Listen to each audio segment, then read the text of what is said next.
Thank you very much, Jim. That has given us all a lot of food for thought. I was sitting there most of that with my mouth open, but shocking statistics and very informative, and thanks again. Our next speaker now is the Ulster Unionist Party's most recent addition to the House of Lords. Can I give a warm welcome to Tom Elliott, please? Thank you.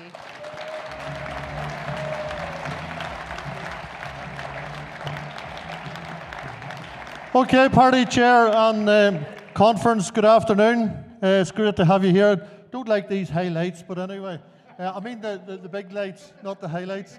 It's very good to see you all here today and renew acquaintances, as we should do on a more regular basis. But I've been asked to introduce the party leader here today. And you know, a number of years ago, I met two people around the same time and I became very good friends with both of them. One was a very experienced journalist, very courteous, very knowledgeable, and I knew the person had the capability to make a good politician. And the other one was Mike Nesbitt. But I do have to say, Mike took on the role in 2012, and against maybe the odds at that time, he wasn't long in politics, but he had two, as the chair said earlier, two very successful elections, in the council election and then Westminster. And it's not easy to lead the Ulster Unionist Party. And take that from someone who has done that, plus a few others in here have done it as well. We're nearly running out of candidates, but I have to say it is extremely brave of Mike to take it on again. And you know, people might say, and there is a perception that Mike and I come from two different elements of the party. I heard Jay say earlier that we're a broad church, and that's a terminology has been about for generations. The Ulster Unionist Party is a broad church. And Mike and I probably typifies that. If you look at the two of us, you know, Mike has travelled the world, probably loads of money. He is a great communicator, great in PR, and I'm just an ordinary country peasant. So, you know, if you're looking at two people that needs to be in a broad church, then you've got it. But people often feel as well that we're from opposite ends of the party. And that's maybe an external view, but internally, I have to say, we have an excellent political relationship and always have had that. Sometimes we disagree, but that's politics. You get over that and you move on to the next stage, and you come out with whatever decision you have come out with and you fall in behind it. And that's what we have to do. But I have to say, I think Mike will do an excellent job at reforming Ulster Unionism again. I wish him well. I want you to wish him well. And I ask you now to give our party leader, Mike Nesbitt, a remote but rapturous welcome. Thank you, ladies and gentlemen.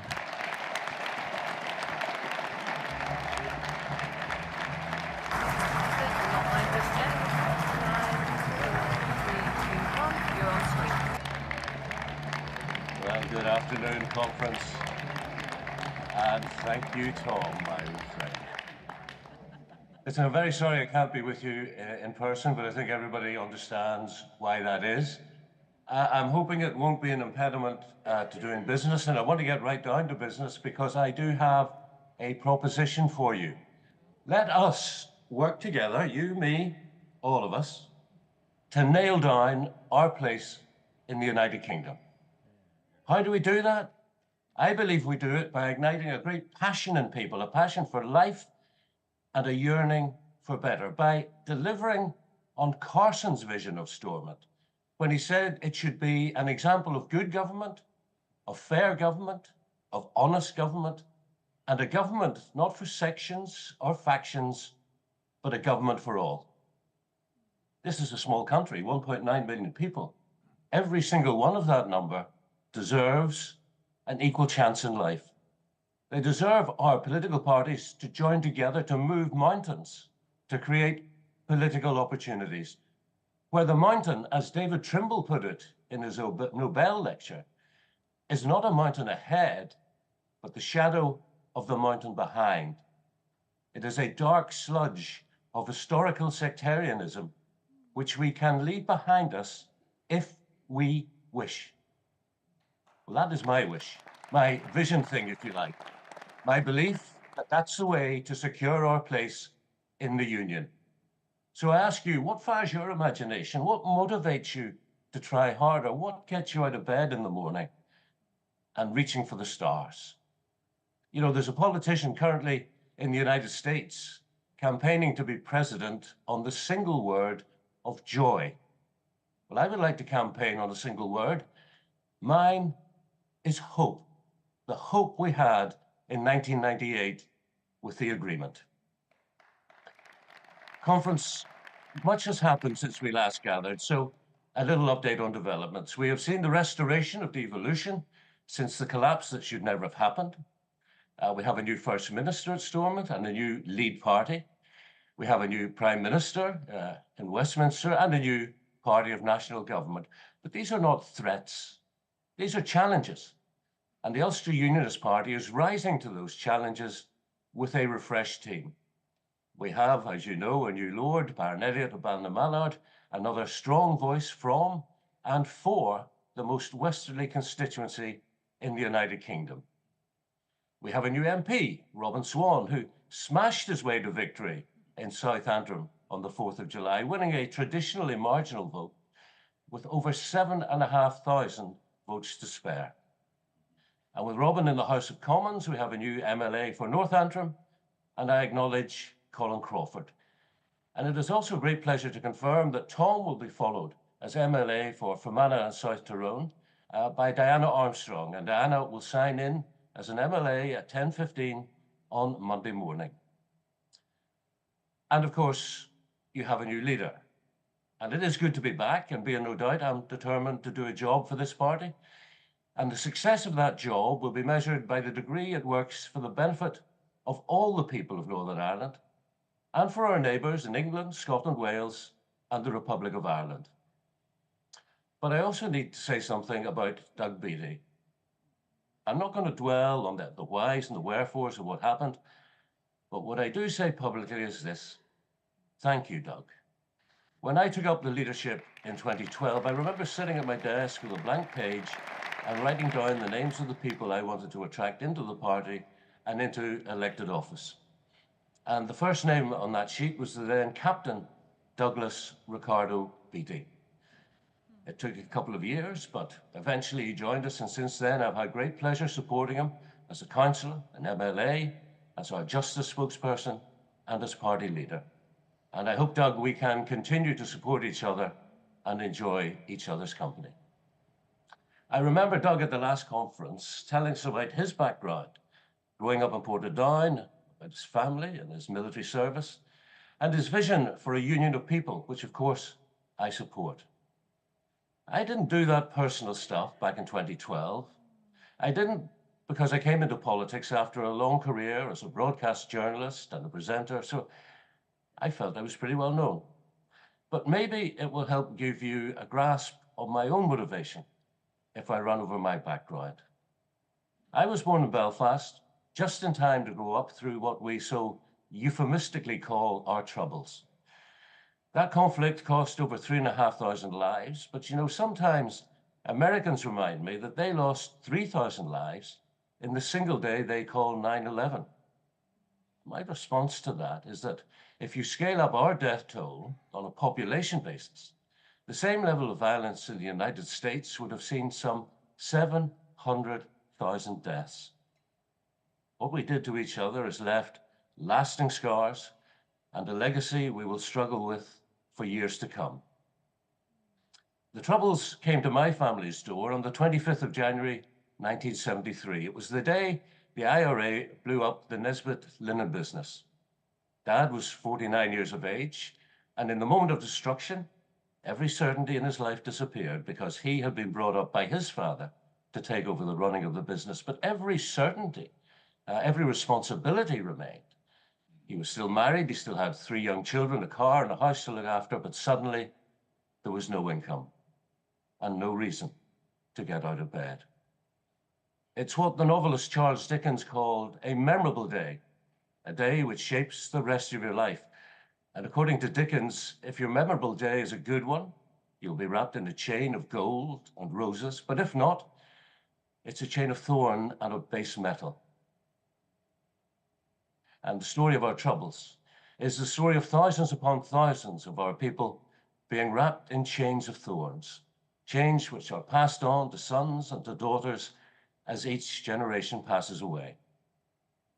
That's why I spent so long as a broadcast journalist giving a voice to victims and survivors. That's why I became a commissioner at the Commission for Victims and Survivors. And that's why, as a politician, I've campaigned for victims' rights and for services. The Regional Trauma Network, the Mental Health Champion, the Permanent Disability Scheme, or Victims' Pension, as it is commonly known. And I'm proud to work with colleagues, including Robin and Tom and Reg Lord MP, to deliver better days for victims and survivors. In recent days, the new Labour government announced a decision that again demonstrates how uneven is the approach to truth and justice. Now, I sincerely hope the Finucane family find out what they need to know about the dreadful murder of Pat Finucane, just as I hope every victim and survivor gets truth and acknowledgement, even if truth and justice are beyond them. But the decision once again perpetuates the idea of a hierarchy of victims. And as a former Victims Commissioner, I've often challenged MPs and indeed cabinet ministers in these terms. Would you look two of your own constituents in the eye and tell one they could have a public inquiry into their loved one's death, but then deny it to the other? It's not fair, it's not equitable, and it is not right. Now, I don't wish to dwell on the past today, but I do need to say this. In my view, no one needed to die to get where we are today. You know, the late Martin McGuinness used to justify himself to me by telling me I did not grow up in Derry, his word for the city, the way that he did. And that's true, I didn't. But John Hume did. And John did far more to unite people and much less to divide us. It would be tempting to spend some time reflecting on how we got here to this more peaceful Northern Ireland and reflect on the heavy lifting of the Ulster Unionist Party. And it would be equally tempting to rehearse the mistakes and the strategic errors of others, like reducing the number of MLAs didn't exactly help, with Unionists losing 16 of the 18 seats. Can you imagine the Assembly today with 16 more Unionists? There'd be a Unionist First Minister for a start. Local government reform has not delivered the promised savings, but it has diminished unionism's influence in many councils. And of course, Brexit's sunny uplands are nowhere to be seen. But I see no point in reflecting on the past when the people of Northern Ireland want to know about today and tomorrow, and not yesterday. And that is where I see the opportunity for us. So let me address, first of all, unionist cooperation, something many are crying out for. First of all, in my mind, unionist unity already exists. Every unionist party, every elected rep, every unionist voter is already united in wishing Northern Ireland to remain part of the United Kingdom.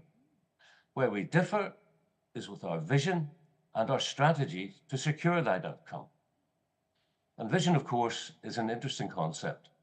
David Trimble famously was said to dismiss it. Accepting that Nobel Prize in '98, he said, "Some critics complain that I lack the vision thing. But vision in its pure meaning is clear sight.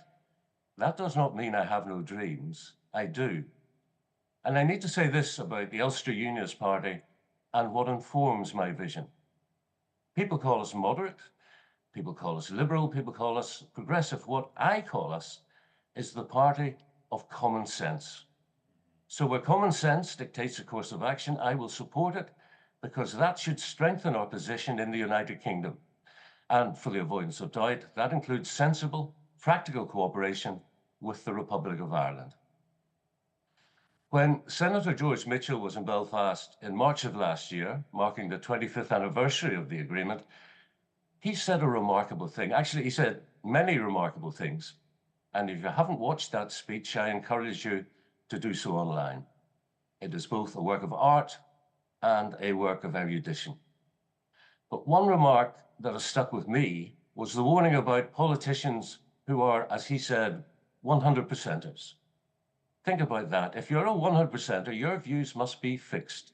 lodged in ideological cement, inflexible. You probably confuse compromise with appeasement. Appeasement is where two parties take opposite views and you solve the situation by sacrificing your beliefs and you move entirely onto your opponent's ground. That is not for me. Compromise, however, is where both sides move closer to each other without injury to their core beliefs. And in my office at Stormont, I have a framed blank invoice from the family linen business. It reads at the top, Alfred Nesbitt and Company Limited, linen manufacturers. Underneath, the next line reads, deduction of odd pence not allowed. Often I see that as a fault with our politics. The 100%ers do not allow the deduction of the occasional political penny. There is no generosity. We live in a country that's no bigger than a postage stamp on the world map. And there are people who identify as Unionist, Loyalist, Nationalist, Republican, and none of the above. We need to continue to learn to live together for mutual advantage. And that will require the two-way street of compromise, not the one-way street of appeasement.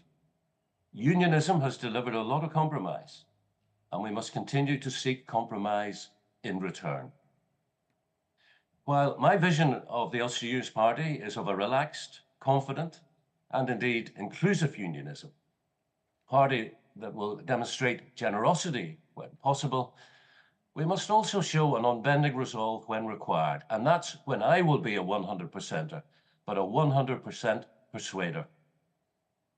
The days when unionism could rely on its traditional voter base for success are long gone, and they're not coming back. So we need to do more than wrap ourselves in the Union flag and sing God Save the King. If you want to know our constitutional preference, the clue's in the title. We're the Ulster Unionist Party. But visit any school or university or community group and your elected representatives do this daily. The questions people want to ask are not about sovereignty. They want to know about mental health and well-being. They want to know about the environment and climate change. They want to know about what we're doing to give them a reason not to go live somewhere else because they feel there are no opportunities for them here. So we need to be more than a party dedicated to Northern Ireland remaining part of the United Kingdom. We need to be a party of policies. And my policy will continue to be a prosperity agenda. What does that mean? Prosperity?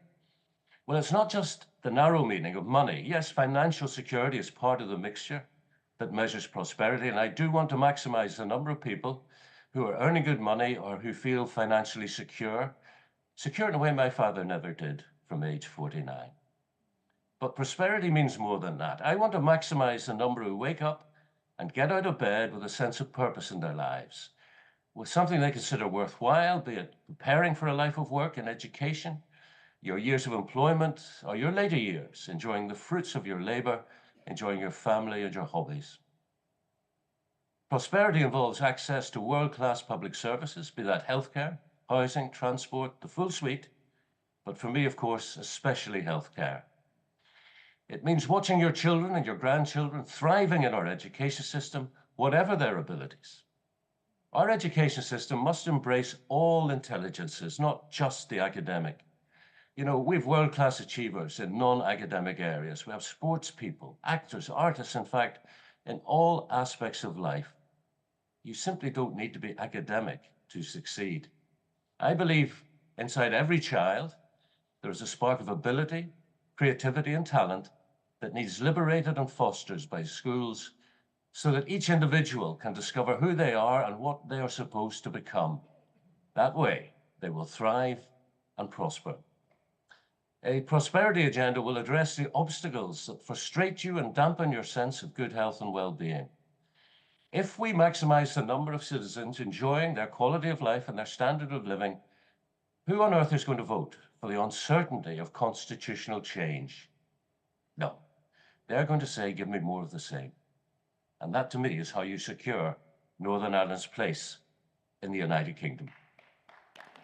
Let me go on to say a few words about my role as Health Minister. I've said I want to spend my time delivering better outcomes for patients, for service users, and the 70+ thousand who work so brilliantly delivering healthcare in Northern Ireland. I want to push harder and faster to complete the reform of how healthcare is delivered, and that's why Professor Rafael Bengoa is coming back next month. Not to write a new report, rather to reboot systems, not structures, the report that he delivered in 2016.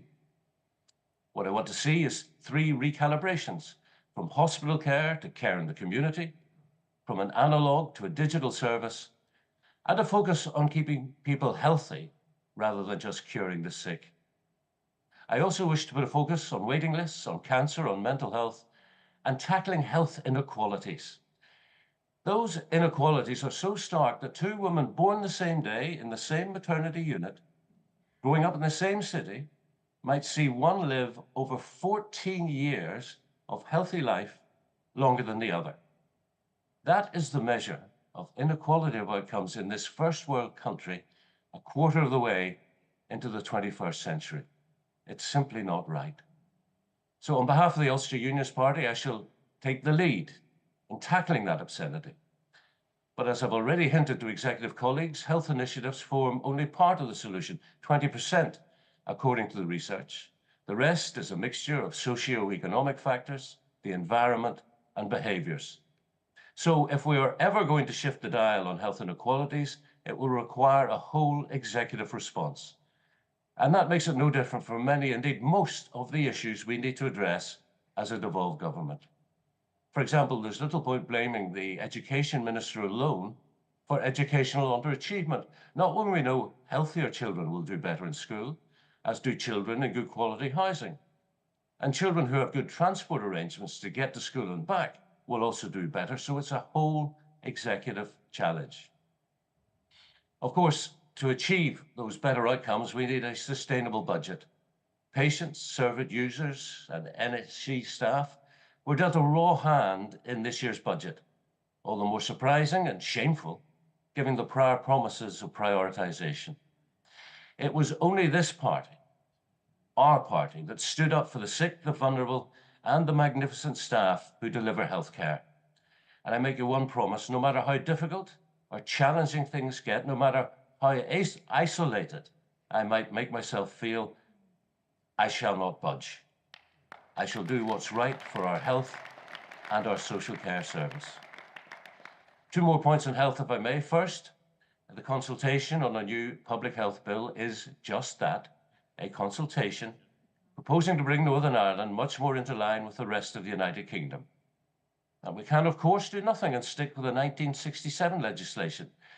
That does offer some cover regarding named infectious diseases, but if the next threat is biological or chemical or radiological, then we're going to have to make it up as we go along, just as we did with COVID. Is that the best responsible government response we can manage? I don't think so. Not when we have time and space to consider how we might join neighbouring jurisdictions in offering our citizens protection on an all hazards basis. There's misunderstanding about this consultation, and I fear there is also deliberate misinformation.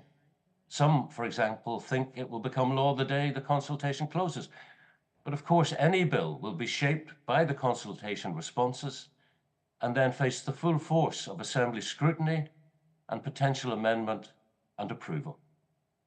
Then there's the question of why I would put in proposals I do not agree with. Well, to my mind, that would be to deny the public the opportunity to define where they want to draw the line between protecting the population's health and defending individual civil liberties and human rights.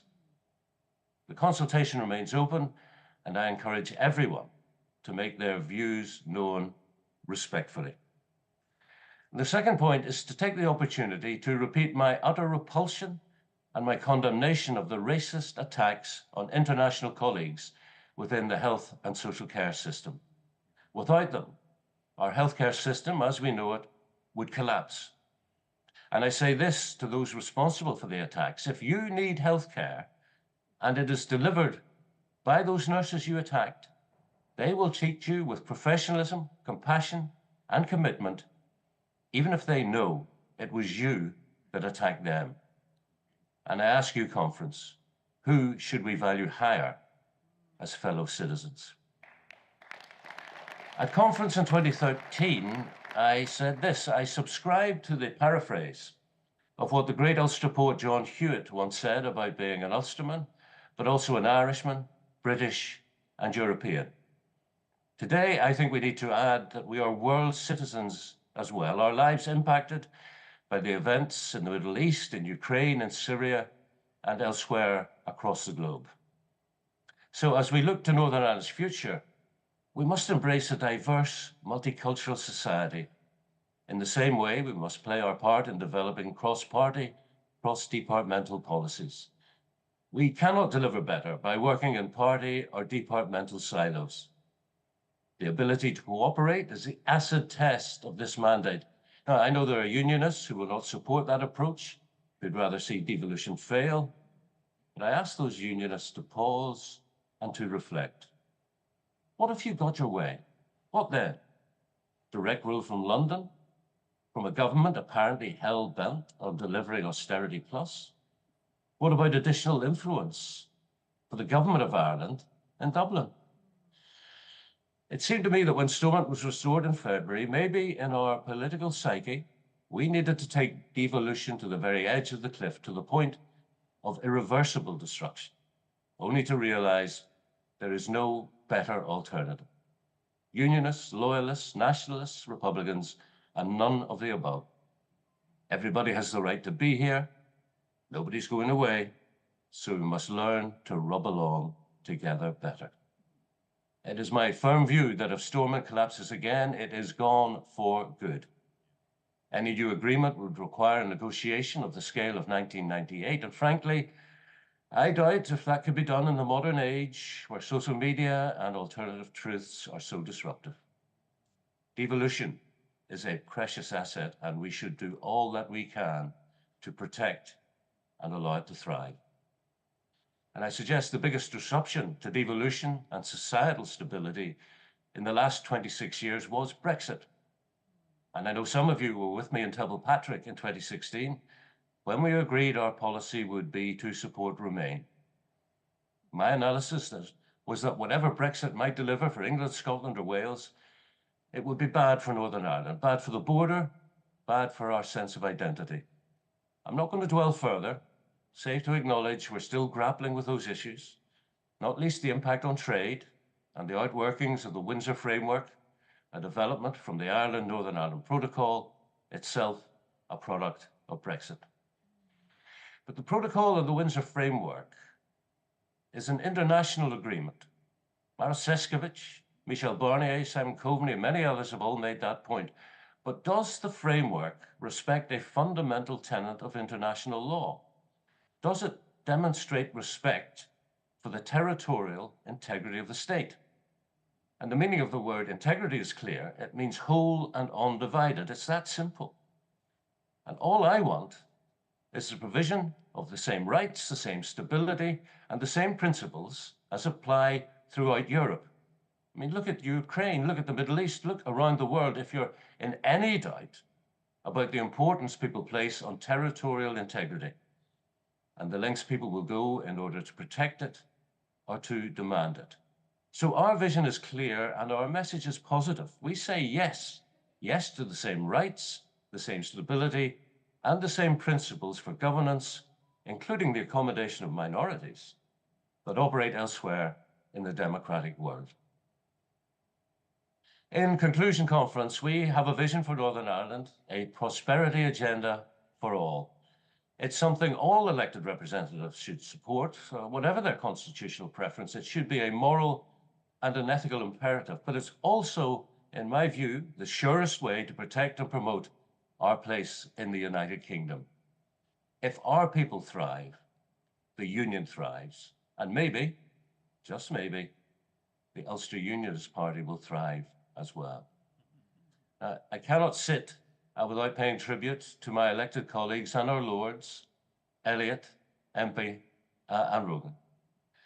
With Tom and Robin joining Reg and Dennis at Westminster, we are a recognized team, I beg your pardon, once again. That's already been demonstrated by the enhanced engagement from the government's whip's office And Robin, as our representative in the Commons, will continue to promote our health and social care system to a UK audience. At Stormont, I applaud our team who are boxing above their weight. Robbie Butler, as Assembly Deputy Leader, continues to engage with the youth voice in a way others can only envy. And I want to tell you, with Tom moving to the Lords, I'm delighted to report Robbie has agreed to my request that he takes over as Chair of the Statutory Committee of Agriculture, Environment and Rural Affairs. His place on the Education Committee will be taken by Colin Crawford, and judging by the quality of Colin's maiden speech, I have no doubt he will continue our long tradition of offering a common sense approach to education policy. Dan Armstrong will take over as economy spokesperson and be a strong voice for regional balance. And having served on that economy committee, Diana, I can say you're joining one of the most coherent statutory committees I have ever served on. Diana will also work closely with our finance spokesperson, Steve Aiken. I have to say, if you're looking for a politician across the fine detail with the ability to place that detail into a strategic context, Steve's your man. Alan Chambers offers me great support as health spokesperson. He's also our representative on the policing board, and I know he's another who gets down into the weeds of issues. And I'm delighted, by the way, the Justice Minister has finally commissioned an independent review of the board. We called for that, and Alan and I will both contribute to the opportunity to reforms that help the board deliver better outcomes for officers, for staff, and the people of Northern Ireland that the PSNI have a duty to keep safe. To Andy Allen, I say thank you. You are a rock in support of the vulnerable as our community spokesperson. If we consider what it costs you to serve Queen and country in Afghanistan, it amazes me every day you still get up every morning determined to continue your life of service. John Stewart is also a man of service, and not just as our infrastructure spokesperson. He's another of those people you just know is going to be a good fit. I first met him when he was a Carrick councillor. I knew immediately I needed him at Stormont.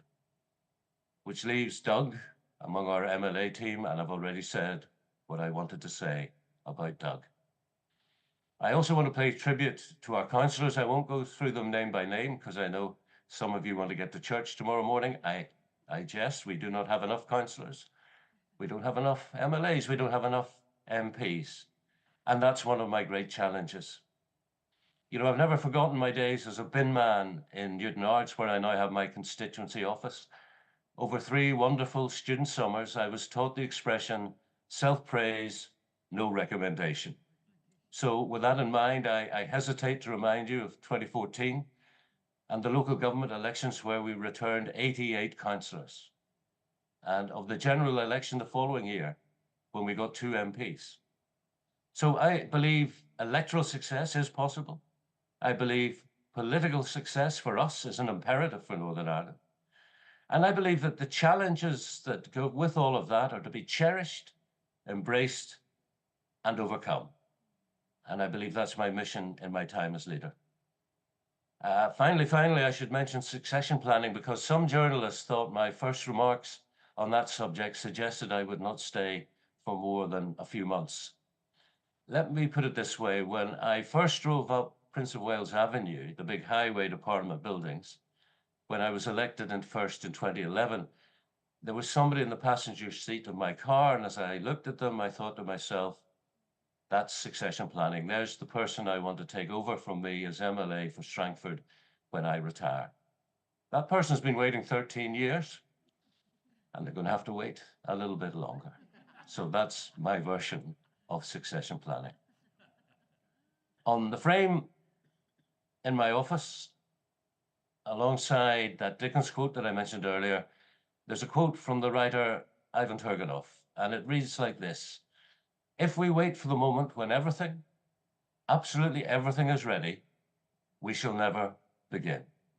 Well, conference, I have begun once again, and once again, I'm dedicating us to making Northern Ireland work, and to us, the Ulster Unionist Party, being a consequential party at Stormont and elsewhere once again. Thank you very much.